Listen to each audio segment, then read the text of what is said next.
Баршаңызға қайырлы күн. Бүгін біз үй жағдайында өте дәмі өте нәзік тирамису, стакандағы тирамисуды дайындаймыз.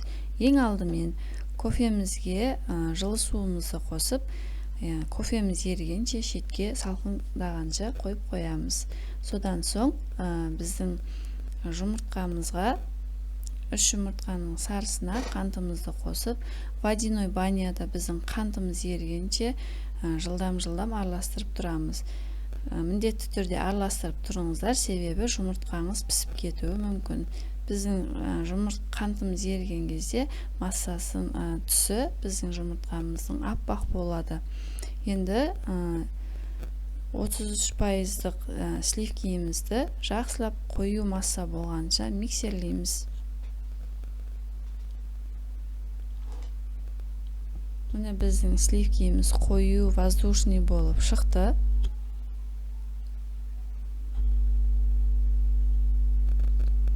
Енді жаңағы біздің жұмыртқалық массамызды жақсылап миксерлеп аламыз.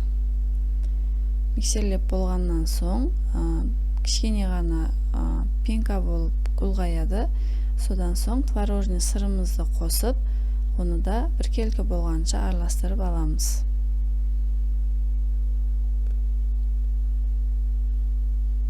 Екеуін араластырып болғаннан соң біздің сливкиімізге біздің жұмыртқалық массамызды біртіндеп қосып отырамыз. Барлығын бірдестен қосуға болмайды, себебі біздің сливкиіміз басылып қалуы мүмкін. Біркелкі етіп араластырып болғаннан соң біздің тирамисуымызды біріктіруге кірісеміз.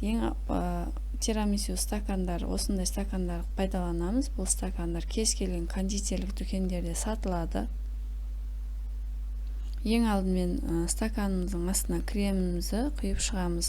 Содан соң савоярди печеньясын біздің кофемізге жылдам батырып аламыз.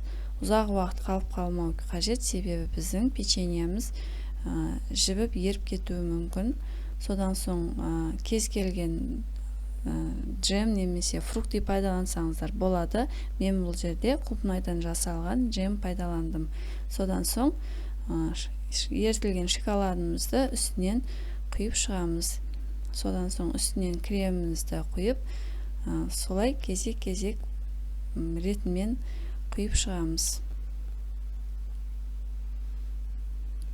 Одан соң савоярди печеньясы кремімізді құйып, ең жоғары жағына әсемдеуге какаомызды себеміз. Үстінен әсемдеуге фрукты, басқа да заттар пайдалансаңыздар болады. Осымен біздің тирамису стакандағы тирамисуымыз дайын болды. Баршаңызға жасап көруге кеңес беремін. Баршаңызға ас болсын. Егер де сізге видео ұнаған болса, сіздерден лайк және коммент күтемін.